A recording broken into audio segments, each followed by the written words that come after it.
प्यारे बच्चों, सुप्रभात। आज हम आरोह भाग 1 का गद्य खंड का पाठ 1 नमक का दारोगा पढ़ेंगे, जिसके लेखक कलम के सिपाही मुंशी प्रेमचंद जी हैं। नमक का दारोगा प्रेमचंद जी द्वारा रचित लघु कथा है। इसमें एक ईमानदार नमक निरीक्षक की कहानी को बताया गया है, जिसने काला बाजारी के विरुद्ध आवाज उठाई।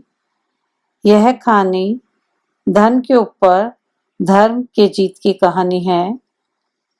कहानी में मानव मूल्यों का आदर्श रूप दिखाया गया है और उसे सम्मानित भी किया गया है।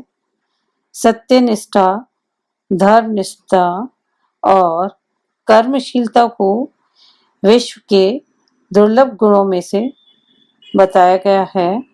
अंत में ये शिक्षा दी गई है कि एक बेईमान स्वामी को भी एक ईमानदार कर्मचारी की तलाश रहती है। यदि हम गंभीरतापूर्वक विचार करें तो पाएंगे कि संसार में बेईमानी की अपेक्षा ईमानदारी का अधिक महत्व होता है। बेईमानी में अर्जित किए गए लाभ का परिणाम कभी सुखद नहीं होता। ऐसे व्यक्ति का मन सदा भय से आशंकित रहता है, क्योंकि धोखाधड़ी का पर्दाफाश एक न एक दिन अवश्य होता है और तब सम्मान की बड़ी हानि होती है। इसके विपरीत प्रामाणिकता का भविष्य या ईमानदारी का भविष्य सदैव उज्जवल होता है। ईमानदार व्यक्तियों को समाज में सर्वत्र सहयोग, सम्मान तथा सराहना प्राप्त होती है। ऐसे में कहा जा सकता है कि ईमानदारी एक ऐसा सद्गुण रूपी अनमोल रत्न है, जिसकी चमक कभी भी धूमिल नहीं होती है। नमक का दारोगा प्रेमचंद जी की बहुत चर्चित कहानी है, जिसे यथार्थवाद के एक मुकम्मल उदाहरण के रूप में देखा जा सकता है। कहानी में ही आए हुए एक मुहावरे को लें तो यह धन के ऊपर धर्म की जीत की कहानी है। धन और धर्म को हम क्रमशः बुराई और अच्छाई, असत्य और सत्य इत्यादि भी कह सकते हैं। कहानी में इनका प्रतिनिधित्व क्रमशः पंडित अलोपीदीन और मुंशी वंशीधर नामक पात्रों ने किया।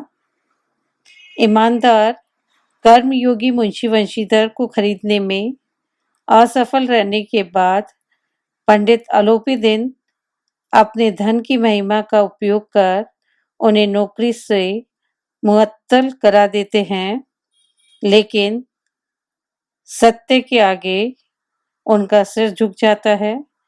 वे सरकारी महकमे से बर्खास्त वंशीधर को बहुत ऊंचे वेतन और भत्ते के साथ अपनी सारी जायदाद का स्थायी मैनेजर नियुक्त कर देते हैं। बच्चों, कहानी इस प्रकार है।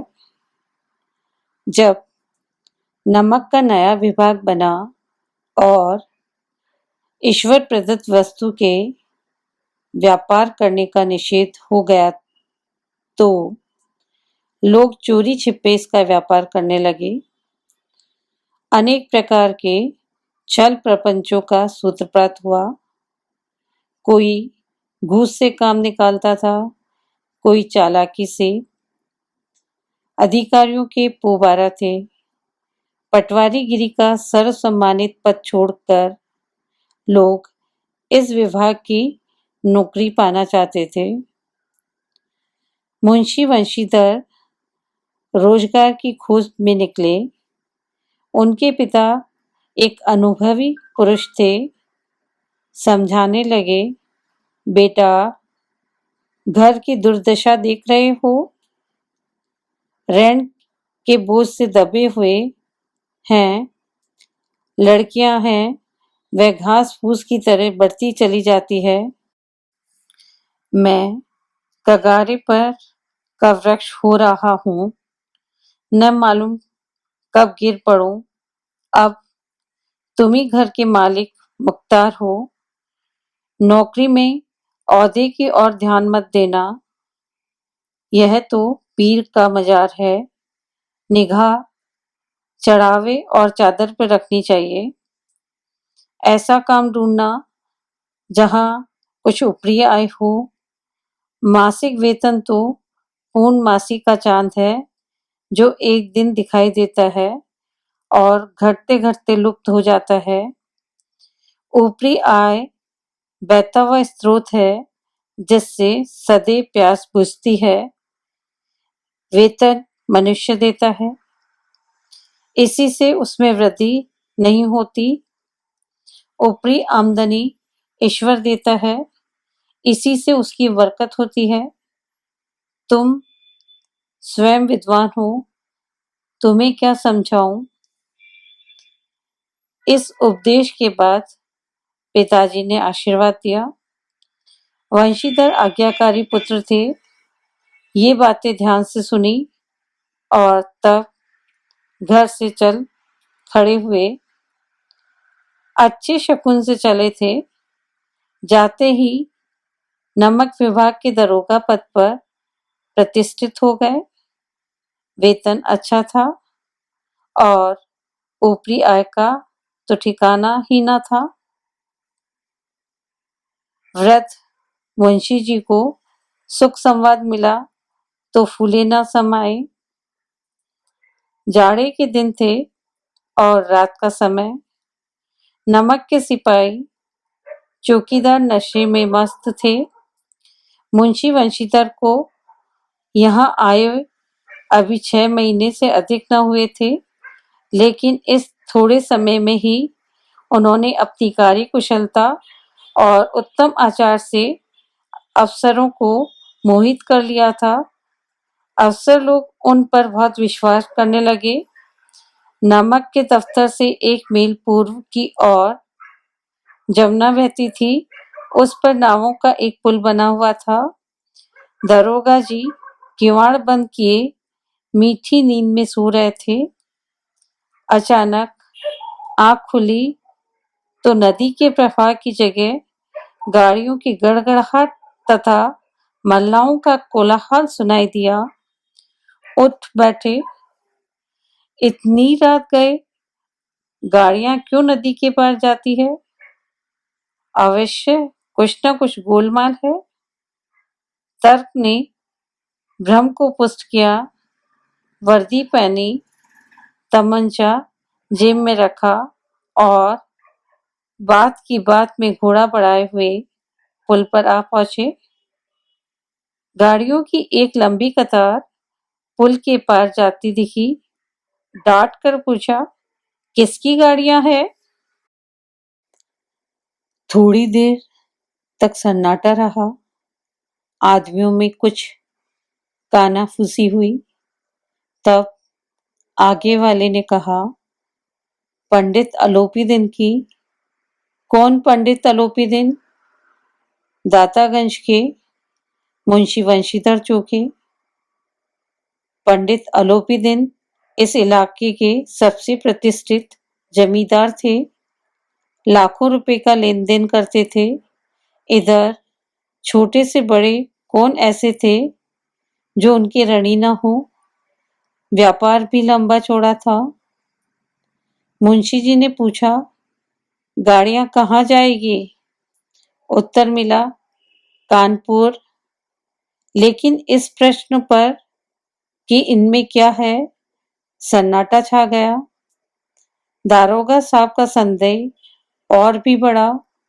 कुछ देर तक उत्तर की बाट देखकर वह जोर से बोले, क्या तुम सब गूंगे हो गए हो? हम पूछते हैं, इनमें क्या लदा है? जब इस बार भी कोई उत्तर ना मिला तो उन्होंने घोड़े को एक गाड़ी से मिलाकर बोरी को टटोला। भ्रम दूर हो गया। यह नमक के ढेले थे। पंडित आलोपी दिन अपने सजीले रथ पर सवार, कुछ सोते कुछ जागते चले आते। अचानक कई गाड़ी वालों ने घबराए हुए आकर जगाया और बोले, महाराज, दारोगा ने गाड़ियां रोक दी है और घाट पर खड़े आपको बुलाते हैं। पंडित आलोपी दिन का लक्ष्मी जी पर अखंड विश्वास था। वह कहा करते थे कि संसार का तो कहना ही क्या, स्वर्ग में भी लक्ष्मी का ही राज्य है। उनका ये कहना यथार्थ ही था। न्याय और नीति सब लक्ष्मी के ही खिलौने हैं। इन्हें वे जैसे चाहती है वैसे नचाती है। लेटे ही लेटे गर्व से बोले, चलो हम आते हैं। यह कहकर पंडित जी ने बड़ी निश्चिंता से पान के बीड़े लगाकर खाए। फिर लिहाफ ओढ़े हुए दरोगा के पास आकर बोले, बाबूजी, आशीर्वाद। कहिए, हमसे ऐसा कौन सा अपराध हुआ कि गाड़ियां रोक दी गई? वंशीधर रुखाई से बोले, सरकारी हुक्म। पंडित आलोपी दिन ने हंसकर कहा, हम सरकारी हुक्म को नहीं जानते और न सरकार को। हमारे सरकार तो आप ही हैं। हमारा और आपका तो घर का मामला है। हम कभी आपसे बाहर हो सकते हैं। आपने व्यर्थ का कष्ट उठाया। यह हो नहीं सकता कि इधर से जाएं और इस घाट के देवता को भेंट न चढ़ावें। मैं तो आपकी सेवा में स्वयं ही आ रहा था। वंशीधर पर ऐश्वर्य की मोहिनी वंशी का कुछ प्रभाव न पड़ा। ईमानदारी की नई उमंग थी। कड़क कर बोले, हम उन नमक हरामों में से नहीं जो कोड़ियों पर अपना ईमान बेचते फिरते हैं। आप इस समय हिरासत में हैं। आपका कायदे के अनुसार चालान होगा।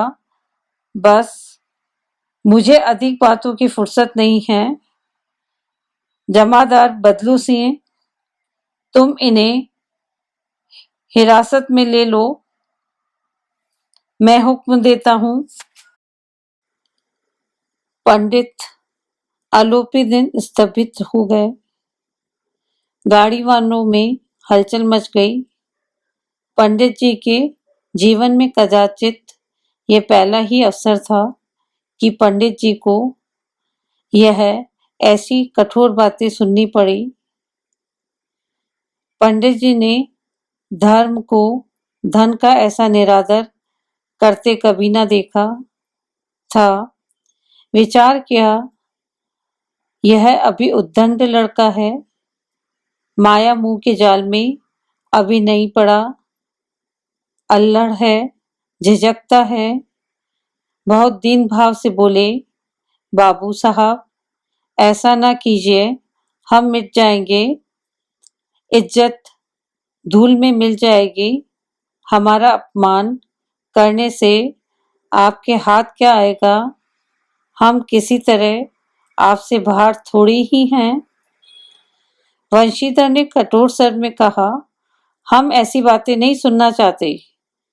आलोपी दिन ने जिस सारे को चट्टान समझ रखा था वह पैरों के नीचे से खिसकता हुआ मालूम हुआ। स्वाभिमान और धन ऐश्वर्य को कड़ी चोट लगी, किंतु अभी तक धन की शक्ति का पूरा भरोसा था। अपने मुख्तार से बोले, लाला जी, 1000 के नोट बाबू साहब को भेंट करो। आप इस समय भूखे सिंह हो रहे हो। वंशीधर ने गर्म होकर कहा, 1000 नहीं, 1,00,000 भी मुझे सच्चे मार्ग से नहीं हटा सकते। वंशीधर ने अपने जमादार को ललकारा, बदलू सिंह, मन में दरोगा जी को गालियां देता हुआ पंडित अलोपीदीन की ओर बढ़ा। पंडित घबरा कर 2-3 कदम पीछे हट गए।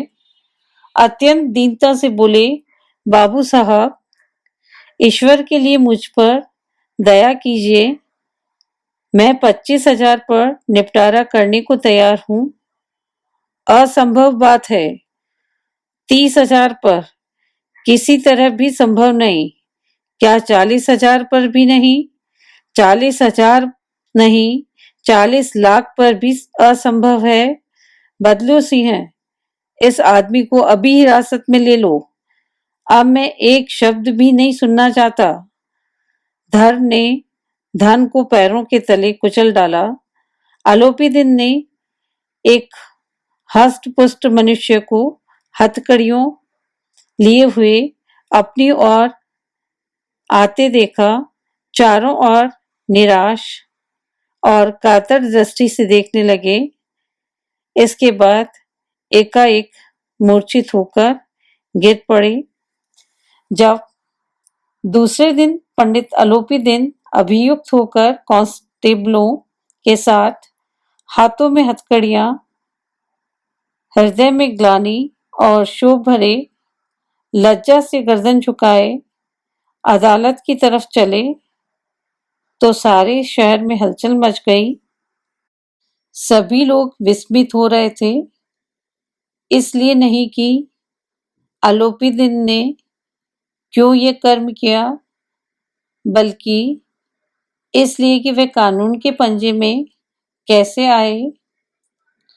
ऐसा मनुष्य जिसके पास असाध्य साधन करने वाला धन और अनन्य वाचालता है, वह कानून के पंजे में कैसे आ गया। बड़ी तत्परता से इस आक्रमण को रोकने के निमित्त वकीलों की एक सेना तैयार की गई। न्याय के मैदान में धर्म और धन में युद्ध थम गया। वंशीधर चुपचाप खड़े थे। उनके पास सत्य के सिवा ना कोई बल था, ना स्पष्ट भाषण के अतिरिक्त कोई शस्त्र। गवाह थे, किंतु लोभ से डावाडोल। यहां तक कि मुंशी जी को न्याय भी अपनी ओर से कुछ खिंचा हुआ दिख पड़ता था। वह न्याय का दरबार था, परंतु उसके कर्मचारियों पर पक्षपात का नशा छाया हुआ था। किंतु पक्षपात और न्याय का क्या मेल? जहां पक्षपात हो, वहां न्याय की कल्पना भी नहीं की जा सकती। मुकदमा शीघ्र ही समाप्त हो गया। डिप्टी मजिस्ट्रेट ने अपनी तजवीज में लिखा, पंडित अलोपीदीन के विरुद्ध दिए गए प्रमाण निर्मूल और भ्रमात्मक है। वकीलों ने यह फैसला सुना और उछल पड़े। पंडित अलोपीदीन मुस्कुराते हुए बाहर निकले। जब वंशीधर बाहर निकले तो चारों ओर से उनके ऊपर व्यंग्यवाणों की वर्षा होने लगी। चपरासियों ने झुक झुक कर सलाम किए, किंतु इस समय एक एक कटु वाक्य, एक एक संकेत उनकी गर्वाग्नि को प्रज्वलित कर रहा था। कदाचित इस मुकदमे में सफल होकर वह इस तरह अकड़ते हुए न चलते। आज उन्हें संसार का एक खेदजनक विचित्र अनुभव हुआ। न्याय और विद्वता, लंबी चौड़ी उपाधियां, बड़ी बड़ी दाढ़ियां और ढीले चोगे एक भी सच्चे आदर के पात्र नहीं हैं। वंशीधर ने धन से बेर मोल लिया था, उसका मूल्य चुकाना अनिवार्य था। कठिनता से 1 सप्ताह बीता होगा कि मुअत्तली का परवाना आ पहुंचा। कार्य परायणता का दंड मिला। बेचारे भग्न हृदय, शोक और खेद से व्यथित घर को चले। बूढ़े मुंशी जी तो पहले से ही कुड़बुड़ा रहे थे कि चलते चलते इस लड़की को समझाया था, लेकिन इसने एक ना सुनी। जब मुंशी वंशीधर घर पहुंचे और बूढ़े पिताजी ने समाचार सुना तो सिर पीट लिया। बोले, जी चाहता है कि तुम्हारा और अपना सिर फोड़ लूं। बहुत देर तक पछता पछता कर हाथ मलते रहे। वृद्धा माता को भी दुख हुआ। पत्नी ने तो कई दिनों तक सीधे मुंह से बात भी नहीं की। उसी समय उनके द्वार पर एक सजा हुआ रथ आकर रुका। मुंशी जी अगवानी को दौड़े, देखा तो पंडित आलोपी दिन है। झुककर दंडवत की और लल्लू चप्पू की बातें करने लगे। हमारा भाग्य उदय हुआ जो आपके चरण इस द्वार पर आए। आप हमारे पूज्य देवता हैं। आपको कौन सा मुंह दिखावे, मुंह में तो कालिक लगी हुई है, किंतु क्या करें, लड़का अभागा कपूत है, नहीं तो आपसे क्यों मुंह छिपाना पड़ता। ईश्वर निसंतान चाहे रखे, पर ऐसी संतान ना दे। आलोपी दिन ने कहा, नहीं भाई साहब, ऐसा ना कहिए। मुंशी जी ने चकित होकर कहा, ऐसी संतान को और क्या कहूं। आलोपी दिन ने वात्सल्यपूर्ण स्वर में कहा, कुल तिलक और पुरखों की कीर्ति उज्जवल करने वाले संसार में ऐसे कितने धर्म परायण मनुष्य है जो धर्म पर अपना सब कुछ अर्पण कर सकते हैं। पंडित आलोपी दिन ने वंशीधर से कहा, दरोगा जी, इसे खुशामद न समझिए। खुशामद करने के लिए मुझे इतना कष्ट उठाने की जरूरत न थी। उस रात को आपने अपने अधिकार बल से मुझे अपनी हिरासत में लिया था, किंतु मैं आज स्वेच्छा से आपकी हिरासत में हूं। मैंने हजारों रईस और अमीर देखे, हजारों उच्च पदाधिकारियों से काम पड़ा, किंतु मुझे परास्त किया तो आपने। मैंने सबको अपना और अपने धन का गुलाम बनाकर छोड़ दिया। मुझे आज्ञा दीजिए कि आपसे कुछ विनय करूं। वंशीधर बोले, यह आपकी उदारता है जो आप ऐसा कहते हैं। मुझसे जो कुछ अविनय हुई उसे क्षमा कीजिए। मैं धर्म की बेड़ी में जकड़ा हुआ था, नहीं तो वैसे मैं आपका दास हूं। जो आज्ञा होगी वह मेरे सिर माथे पर। आलोपी दिन ने विनीत भाव से कहा, नदी तट पर आपने मेरी प्रार्थना नहीं स्वीकार की, किंतु आज स्वीकार करनी पड़ेगी। वंशीधर बोले, मैं किस योग्य हूं, किंतु जो कुछ सेवा मुझसे हो सकेगी उसमें त्रुटि न होगी। आलोपी दिन ने एक स्टाम्प लगा हुआ पत्र निकाला और उसे वंशीधर के सामने रखकर बोले, इस पद को स्वीकार कीजिए और अपने हस्ताक्षर कर दीजिए। मुंशी वंशीधर ने उस कागज को पढ़ा तो कृतज्ञता से आंखों में आंसू भर आए। पंडित आलोपी दिन ने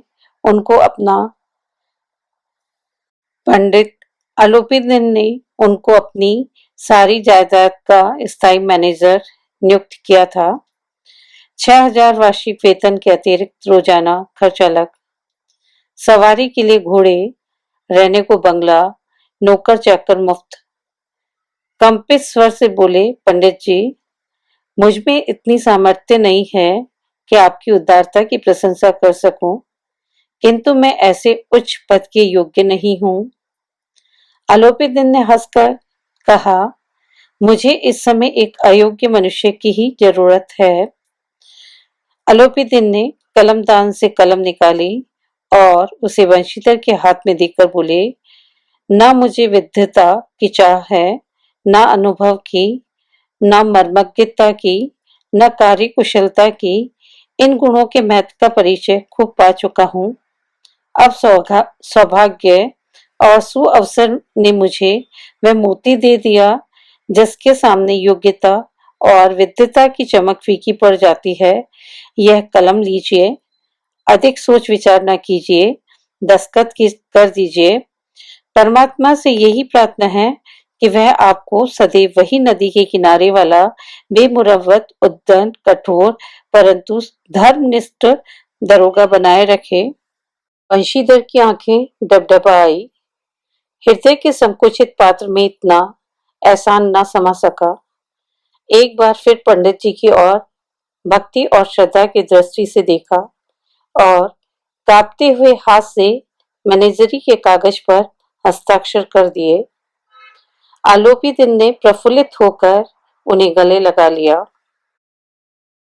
बच्चों, ईमानदार लोग निडर और निस्वार्थ होकर खुशी पूर्वक अपना जीवन यापन करते हैं।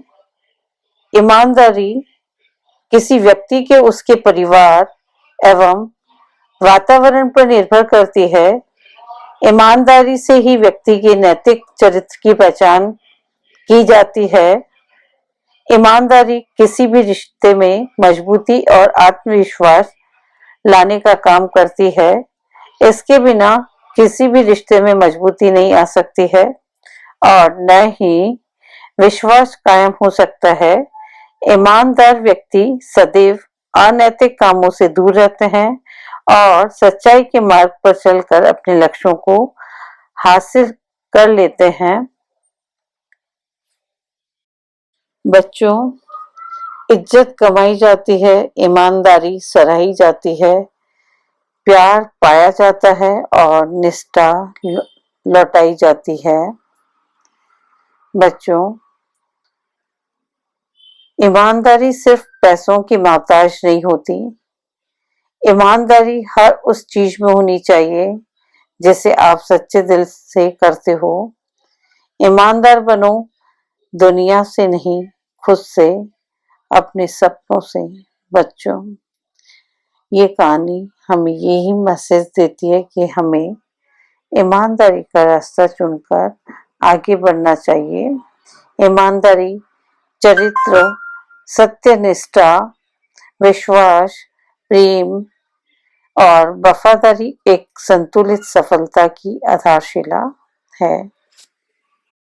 कोई भी किसी का मन नहीं पढ़ सकता, लेकिन वह यह महसूस कर सकता है कि कितना व्यक्ति ईमानदार है। ईमानदारी एक अच्छी आदत है जो हर किसी को खुश और शांतिपूर्ण दिमाग देता है।